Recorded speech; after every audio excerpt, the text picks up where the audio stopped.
அனைவருக்கும் வணக்கம். இந்த புத்தகத்தை வாங்கி அனைவரும் தொழிலாக மாற்றும்படி அன்போடு கேட்டுக்கொள்கிறேன்.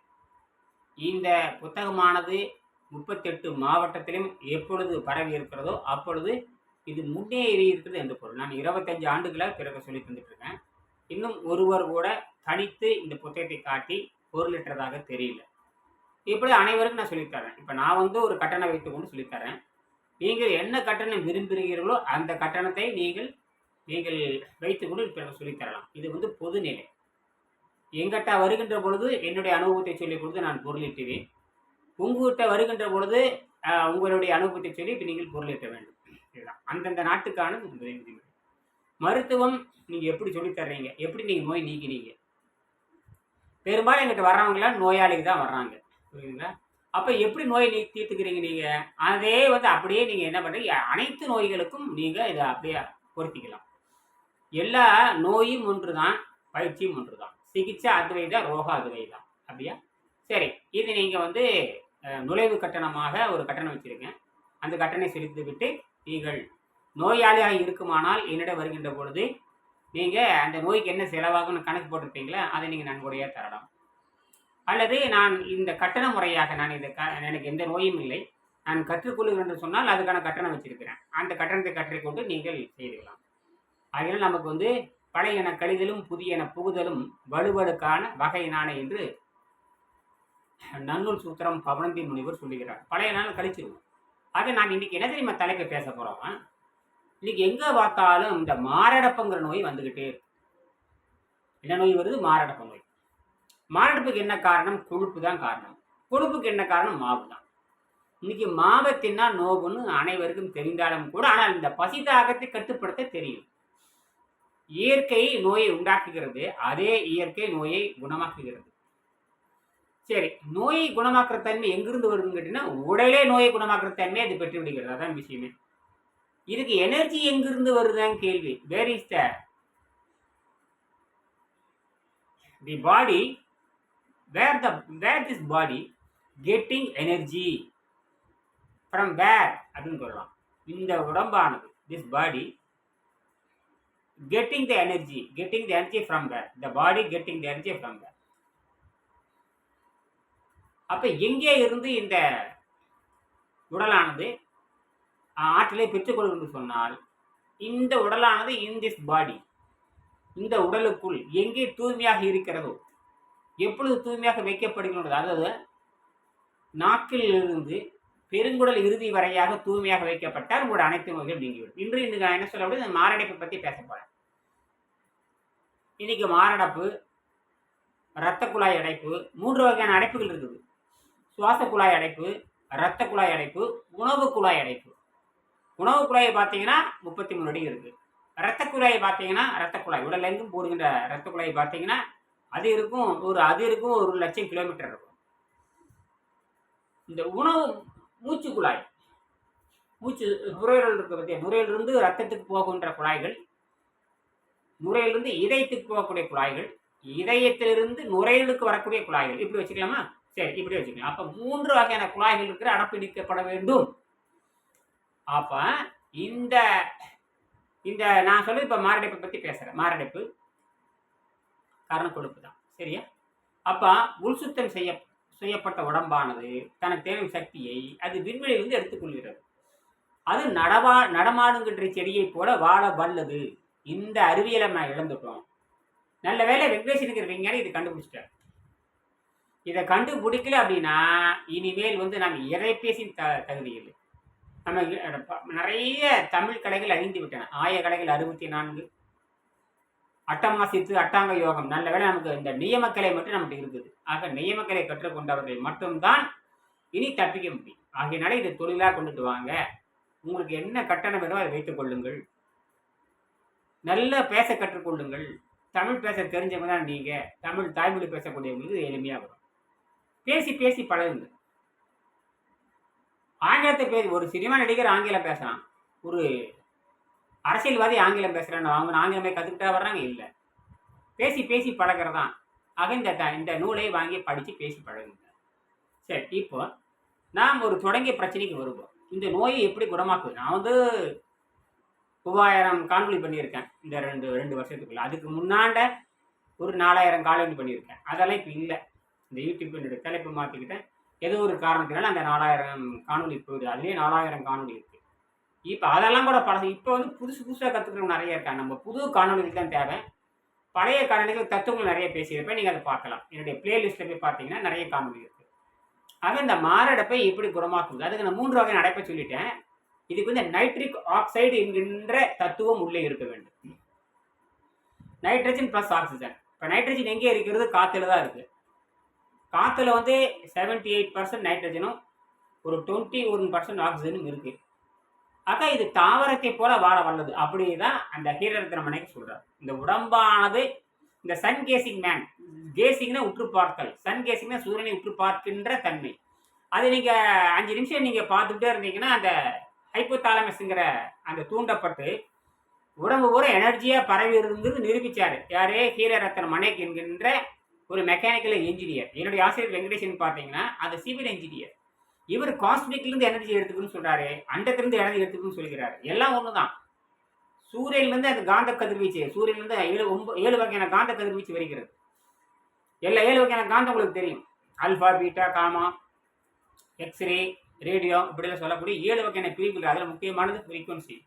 ஹை அதாவது அதாவது என்ன சொல்ல, காமா காமா காமா ரே கேசிய high frequency state. Gamma rays has high frequency ஸ்டேட்ஸ்னு சொல்லலாம். அப்போ அந்த காமா ரேஸ் வந்து ஹை ஃப்ரீக்வன்சி ஸ்டேட்டில் இருக்குதுன்னா எவ்வளோ ஸ்பீடாக உள்ள பயன் பாருங்க. That energy from centre of the மேக்னெட்னு சொல்லலாம். சென்டர் ஆஃப் மேக்னெட்னா காந்த மையத்திலிருந்து தப்பிச்சு வரக்கூடிய அங்கிருந்து உற்பத்தி ஆகக்கூடிய ஒரு கதிர்வீச்சு தான் இந்த காமா கதிர்வீச்சு. அப்போ எங்கிருந்து வருது? மையத்திலிருந்து வருது. எந்த மையம்? கருந்துளை மையத்திலிருந்து கூட வரலாம். ஆக காந்தம் வருது. அது எங்க பார்த்தாலும் காந்தம் வரும், மின்சாரம் வரும். ரெண்டுமே எலக்ட்ரோ மேக்னெட்டிக். ரெண்டு இல்லாத உலகத்தில் எது இயங்காது? எலக்ட்ரோ மேக்னெட்டிக் ஃபோர்ஸ் இல்லாமல் எதுவும் இயங்காது. என்னுடைய உடம்பு எலக்ட்ரோ மேக்னெட்டிக் ஃபோர்ஸ்ல இயங்குது. எப்போது இயங்க மறுக்குதுன்னா, நான் போதை உணவை சாப்பிடுகின்ற பொழுது, இட்லியோ தோசையோ பூரியோ பொங்கலோ இறைச்சியோ தின்றுன்ற பொழுது புளிச்சு நுழைத்து போய் மெத்தனாலா மாறி மீத்தேனாக, சிக்ஸேனாக, ஜெனேனாக, ஆக்டேனாக, நானோனாக, டெக்கானாக, இந்த 10 வகையான வாயுவாக மாறுகின்ற பொழுது மயக்கம் வந்துடுது எனக்கு. அப்போ எங்கே வருது? உண்ட மயக்கம். உண்ட பாம்பு, இறை எடுத்த பாம்பு நகராது. இறை எடுத்த விலங்கு நகராது. அதே மாதிரி இறை எடுத்த மனிதன் நகர மாட்டான். இதுதான் விஷயம். அப்ப எனர்ஜி எங்கே இருந்து வருகிறது? இயற்கை மனிதன் சாகக்கூடாது என்பதற்காக, அவன் விருப்பத்தில் தான் உடலை விட வேண்டும் என்பதற்காக இயற்கை அவனுக்கு சக்தியை காந்த தன்மையிலிருந்து அனுப்பி கொண்டே இருக்கிறது. ஒவ்வொரு வினாடியும் உனக்கு 200 வாட்ஸ்லேருந்து 300 வாட்ஸ் வந்துகிட்டே இருக்கணும். 200 வோல்ட்டுமே 2 ஆம்பியர் இருந்தால் தான் உடம்பு இயங்கும். 400 குறைஞ்சபட்சம் 250 வாட்ஸ்லேருந்து 400 வாட்ஸ் வேணும். பேசுறதுக்கே 200 வாட்ஸ் 250 வாட்ஸ் வேணும். நடக்கிறதுக்கு 300 வாட்ஸ் வேணும். சைக்கிள் ஓட்டுறதுக்கு 500 வாட்ஸ் வேணும். ஆக உண்ட மயக்கம் தொண்டனுக்கு உண்டு என்பதை போல நாம் வந்து இப்போ இந்த உடம்பை எப்படி சுத்தம் செய்யறதுங்கிறத கேள்வி. இப்போ மாரடைப்புக்கு எப்படி சுத்தம் செய்வீங்க? மாரடைப்புங்கிறது ஒண்ணுமே இல்லை. ஏற்கனவே இருக்கிற கொழுப்பை கரைத்து எடுக்கணும். அப்படின்னா எப்படி செய்வீங்க? இது குருகுலத்தில் நீங்க மருத்துவராக மாறணும், இயற்கை மருத்துவராக மாறணும், சுத்தப்படுத்துகின்ற மருத்துவராக மாறணும். இயற்கை மருத்துவம் தேங்காய் பழம் சாப்பிட்றதல்ல, இயற்கை மருத்துவம் பழங்கள் சாப்பிட்றதல்ல, இயற்கைன்னு இந்த தேங்காய் திங்கிறதல்ல, புரியுதா? அப்புறம் ஊற வச்ச குண்டர்களை திங்கிறதில்ல, முளைக்கட்டிய தானியத்தை திங்கிறதில்ல. அதெல்லாம் மலச்சிக்கலை உண்டாக்கும் என்று புரிந்து கொள்ள வேண்டும். அதெல்லாம் பசி தாகத்தை உண்டாக்குன்னு புரிந்து கொள்ள வேண்டும். அது வந்து அடக்குமே தவிர பசியை மீண்டும் மீண்டும் தூண்டிகிட்டே இருக்கும். பசியற்ற தன்மை, பசியை அமைதிப்படுத்த வேண்டும். உணவு தின்கிறது என்பது வேறு. பசியை அமைதிப்படுத்த பிறகு உண்ட உணவானது விஷமாக நாக்கில் வந்து படியும். அந்த விஷத்தை எடுக்காமல் போனால் அதுதான் அடைப்பை உண்டாக்கி உங்களுக்கு சாகடிச்சு. புரியுதா? அதனால இந்த இயற்கை உணவு பேசிட்டு முளைக்கட்டி தானி திங்கிறது, இயற்கை உணவு பேசிட்டு தேங்காய் திங்கிறது, இந்த கதையெல்லாம் இல்லை. உணவை தின்பது என்பது வேறு, உணவை இல்லாமல் இயற்கை சக்தியில் வாழ. இயற்கை சக்தியில தான் உங்களுக்கு வந்துட்டு அந்த இயற்கை சக்தி தான் பல வடிவமாக மாறுது. நம்ம நேரடியாக இயற்கை சக்தி எடுத்துக்கிறோம். நேரடியாக இயற்கை சக்தியில் எடுத்துக்கொண்ட பொழுதுதான் நீங்கள் தனித்து இயங்க முடியும். அதுதான் யோகிகள் என்ன பண்ணாங்கன்னா, ஒரு குறிப்பிட்ட காலத்துக்கு அப்புறம் அவங்க என்ன பண்ணாங்கன்னா குழந்தைகள்லாம் பெருசானதுக்கப்புறம் அவங்களுக்கு குடும்ப பொறுப்பு விட்டு போட்டு அதுக்கப்புறம் வானப்பிரஸ்தம் என்கின்ற அகத்துவ நிலைக்கு சென்றார்கள். அவர்கள் வாழ்ந்த குகைகள் பல தமிழ்நாட்டில் காணும்படியாக இருக்கிறது. இதைத்தான் வெங்கடேசன் எழுதியிருப்பாரு. நாசா விஞ்ஞானிகளுக்கு 16வது பாடம், 17வது பாடம், 18வது பாடத்தை படிச்சீங்கன்னா 24 வருஷத்துக்கு முன்னாடியே நாசா விஞ்ஞானிகளோடு இமெயில் மின்னஞ்சல் மூலமாக தொடர்பு வச்சுட்டாங்க. அவர் எழுதினாரு, என்னுடைய உடம்பானது நான் விட்டு விட்டு செய்திருந்த பயிற்சியினால் என் உடம்பு தூய காற்றில் நீரும் வாழ பழகி கொண்டு விட்டது. நீங்கள் அனுப்புகின்ற விண்வெளி களத்தில் சென்று தேவையான ஆராய்ச்சிகளை செய்து முடிச்சு நான் திரும்ப முடியும், என்னை உங்கள் நாட்டுக்கு அழைங்கன்னு கேட்டார். சரியா? அப்படின்னு என்ன அர்த்தம்? பரிணாமத்தில் இந்த உடம்பு முன்னேறி விட்டது என்று பொருள். உண்மையாலுமே எதிர்காலத்தில் இது 2வது யுக புரட்சியாக வரப்போகிறது. இன்னைக்கு எல்லாம் கையில ஆயுதங்களை வைத்துக் கொண்டு கொலை செய்து கொண்டு இருக்கிறார்கள் அனைவருமே. பார்த்தேன் நான்.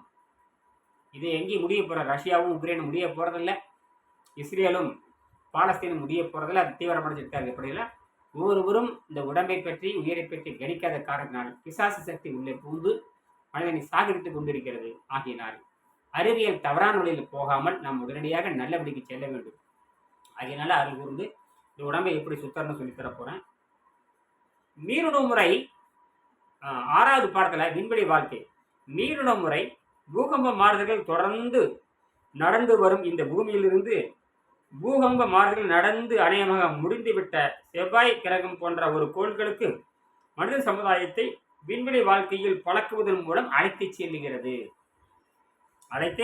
செல்லும். விண்வெளி நோக்கி எ ஸ்டெப் ஃபர்தர் அவுட் என்ற புத்தகத்தில் 75வது பக்கத்திலும் 200வது பக்கத்திலும் சில பகுதிகளை நான் இப்புத்தகத்தில் 4வது அத்தியாயத்தில் கொண்டுள்ளேன். அதாவது விண்வெளிக்காக தான் உடல் படைக்கப்பட்டிருக்கிறது.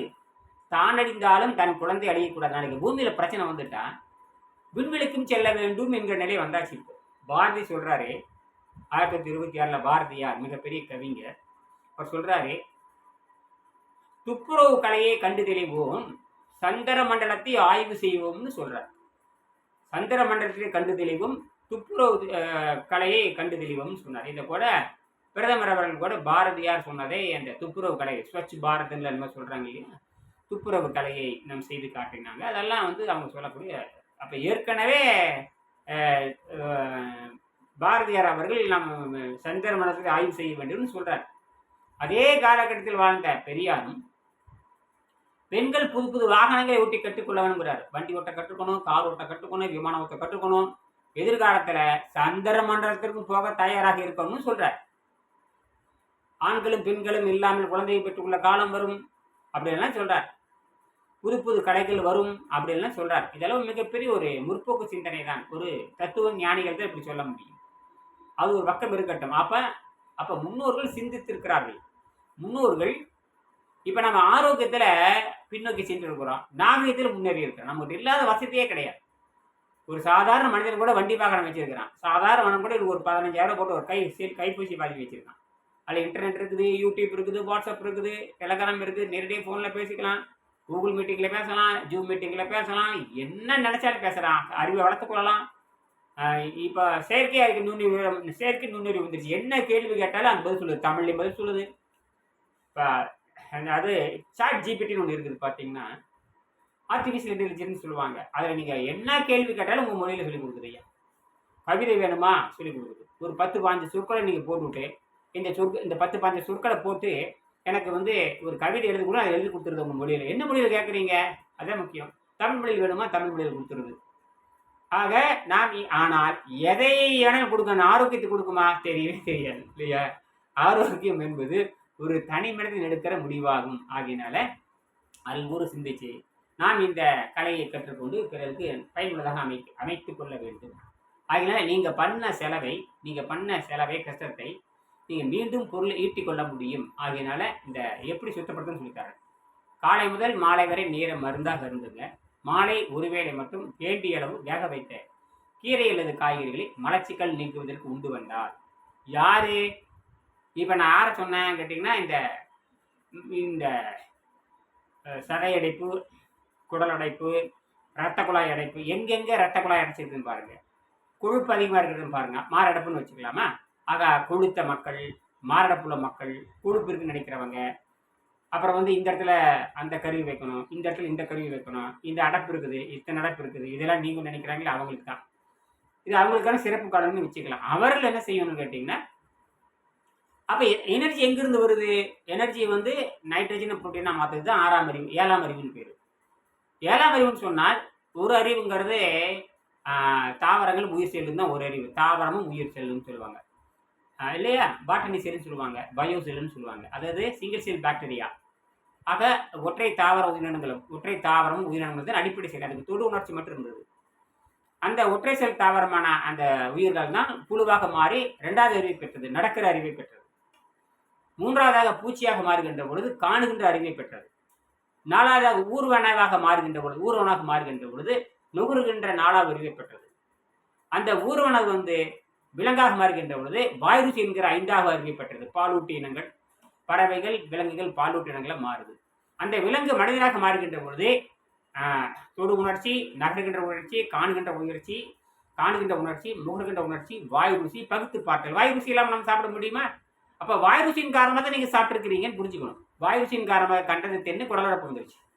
இப்ப கண்டதை தின்னு குடலடப்ப அதாவது எதை திங்கணும் அதை திங்காம கண்டதை தின்னு குடலடப்பு வந்துருது. அதை குடலடப்பு வந்துருது. அப்புறம் வந்து ரத்த குழாய் அடைப்பு வருது, மூச்சு குழாய் அடைப்பு வந்துருது. கடைசியில் கொண்டு குடல் அடைப்பை இடத்து தெரிய கொண்டு போய் நீங்க வைத்தியம் பார்க்குறீங்க. குடல் அடைப்பையும் ரத்த குழாய் அடைப்பையும் சுவாச குழாய் அடைப்பையும் எடுக்க தெரியாதவன்ட்ட போய் வைத்தியம் பார்த்தா எப்படி இருக்கும்? அவன் என்ன பண்ணுவான்? இதில் தீர்க்க முடியாது போட்டு அந்த இடத்துல மட்டும் அடைக்கிறது நீ முயற்சி பண்ணுவான். ஆனா அவனுக்கு தெரியும் இந்த நோய் நீக்க முடியாது, அவனுக்கு தெரியும். ஆனா என்ன சொல்லுவான்? 5 லட்சம் கட்டிட்டு நீங்க நல்லது பண்ணலான்னு சொல்லுவான். நிச்சயமா நல்லது பண்ண முடியும். ஒரு நாளும் இரத்த குழாய் அடைப்புல இருந்து நீங்கினவங்க தொடர்ந்து அவங்க நோயாளி இருந்து அது இறந்துதான் போக வேண்டும். சுத்தப்பட்டவங்க இறந்துதான் தீர வேணும். அவங்க நீண்ட நாள் வாழ முடியாது. தற்காலிக பிரச்சனைக்காக அது ஒரு 3 மாசம் 6 மாசம் 1 வருஷம் தப்பிச்சுக்கலாம் தவிர மீண்டும் அவன் அந்த கொழுப்பை திரும்பான். மீண்டும் குறிப்பாக மாவு சித்தை திம்பான். மாவு சித்து கொழுப்பாக மாறி அது ஃபேட்டி லிவராக மாறும். ஃபேட்டி லிவர்னா என்ன சொல்லுவாங்க?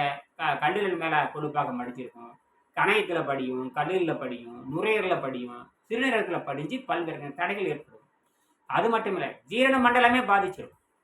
ஆக நாம் இந்த ஜீரண மண்டலத்துக்கு ஓய்வு கொடுக்காத காரணத்தினால்தான் இந்த அடப்பு வந்து. அதனால அந்த காலத்தில் பார்த்தீங்கன்னா பெரியவர்கள் முன்னோர்கள் என்ன பண்ணாங்கன்னா ஏகாதசி, சஷ்டி, அமாவாசை அப்படிங்கிற நோன்பெல்லாம் கொண்டு வந்ததுக்கு காரணம் அதான் காரணம். இப்போ நம்ம என்ன பண்ணுறோம்னா ரேஷனல் ஃபாஸ்டிங், அறிவு சார்ந்த நோன்பை நம்ம பின்பற்றி நாம் இந்த குடலடப்பை நீக்கிக்கலாம்.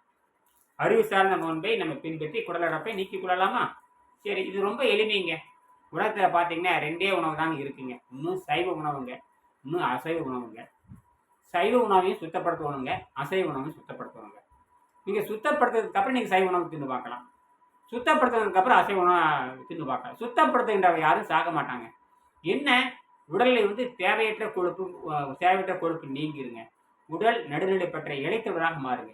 சொல்லி கொடுக்குறவன் இழைச்சிருக்கணுங்க. நான் வந்து 78 கிலோ இருந்தேனுங்க. இப்போ நான் வந்து 58 கிலோ இருக்கணுங்க. இது தாங்க 65 வருஷம் நான் வாழ்ந்துட்டு இருக்கிறேன். நான் 40 வருஷத்துக்கு முன்னாடி இருந்த உடல் வேற, இப்போ இருக்கிற உடல் வேற. இந்த உடல் தான் எனக்கு சம்பாரிச்சு கொடுக்குது. இதை உலகெங்கும் கொண்டு போக நினைக்கிறேன். எங்கிட்ட வரவங்க நான் கேட்குற கட்டணத்தை கொடுக்கணும். இதை படிச்சுட்டு முன்னேறவங்க அவங்க ஒரு கட்டணத்தை வைத்துக்கொண்டு பிறகு சொல்லித்தரலாங்க. இது பொதுவான கல்விங்க, யார் வேணால் பயன்படுத்தலாங்க. ஆங்கிலம் தெரிஞ்சவங்க ஆங்கிலத்தில் சொல்லிக் கொடுங்க, தமிழ் தெரிஞ்சவங்க தமிழில் சொல்லிக் கொடுத்துங்க. இந்தியாவில் வந்து 30-40 மொழி இருக்குதுங்க. அந்த மொழியெல்லாம் கற்றுக்கிட்டு அவங்க சொல்லிக் கொடுத்து அறவழியில் பொருளிட்டு முயற்சி செய்யுங்க. இப்போ குடலடைப்பை எப்படி, இந்த குடலடைப்பு, மாரடைப்பு, தரையடைப்பு எப்படி நீக்க போகிறோம்னு சொல்கிறேன் பாருங்க. அதாவது நீங்கள் உண்ணுகின்ற உணவானது தான் கொழுப்பாக மாறுது, குறிப்பாக மாவு சத்து. அதாவது இப்போ எல்லாம் சொல்கிறதெல்லாம் கொஞ்சம் மறந்துடுங்க, படித்ததெல்லாம் கொஞ்சம் மறந்துட்டு நாம் சாப்பிட்ட உணவு என்னவாக மாறுதுன்னு சொல்கிறேன் கேளுங்க. நாம் சாப்பிட்ற உணவு ஒன்றும் மலமாக வெளியே போகுது, வேஸ்ட்டாக போகுது. 2வது சிறுநீராக அதிகப்படியான உப்பு நீரும் சிறுநீரில் போகுது. 3வது இரவில் ஒரு பகுதி நாக்கில் வந்து மலமாக படியுதுங்க, நாற்றமாக படியுதுங்க. அதை என்ன பண்ணணும் கேட்டிங்களா, தொண்டையிலிருந்து பெருங்குடலுக்கு கீழே இறக்க வேண்டும் என்று சொல்லுதுங்க. அதை நீர் மருத்துவம். வேக வைத்த காய்கறியின் மூலமாக இந்த நாக்கில் படுகின்ற விஷத்தை பெருங்குடலுக்கு கொண்டு வந்து கீழே இறக்க வேண்டும் என்று நீர் மருத்துவம் சொல்லுதுங்க. 4வது மாவு சத்து சாப்பிட்ருப்பீங்க, அதுதான் கொழுப்பாக மாறி உடலெங்கும் பரவி இருக்குதுங்க. எந்தெந்த கருவி உங்களுக்கு பாதிக்கப்பட்டிருக்கோ அந்தந்த கருவிலெல்லாம் கொழுப்பு இருக்குன்னு அர்த்தங்க. அந்த கொழுப்பை மாத கணக்கில் கரைத்து எடுத்த பிறகு நடுநிலை பெற்ற உடலாக மாறுதுங்க. அப்படித்தான் என் உடம்பு வந்து 78 கிலோ இருந்த உடல் எடை 58 கிலோவாக மாறிவிட்டதுங்க. இப்போ நான் நினச்சா எந்த உணவையும் சாப்பிட முடியும். அசைவத்தையும் சாப்பிடப்பட்டு நான் சுத்தப்படுத்திக்குவேன். சைவத்தையும் சாப்பிட்டு சுத்தப்படுத்துவேன். அப்போ சுத்தப்படுத்துறது தான் விஷயமே இருக்குது. எல்லாரும் பல்லு விளக்குறமா இல்லையா? இனிமேல் உடலையும் விளக்குற கல்வி கற்றுக்கிட்டா மட்டும் எப்படி நீங்கள் பல்லு விளக்க கற்றுக்கிறீங்களோ அதே போல இந்த உணவு பாதையும் விளக்க கற்றுக்கொண்டால் மட்டும்தான் நீங்கள் உங்கள் உடலிலிருந்து ஆரோக்கியத்தை எதிர்பார்க்க முடியும். இல்லை என்றால் உடலிருந்து ஆரோக்கியத்தை எதிர்பார்க்க முடியாது. நன்றி, வணக்கம்.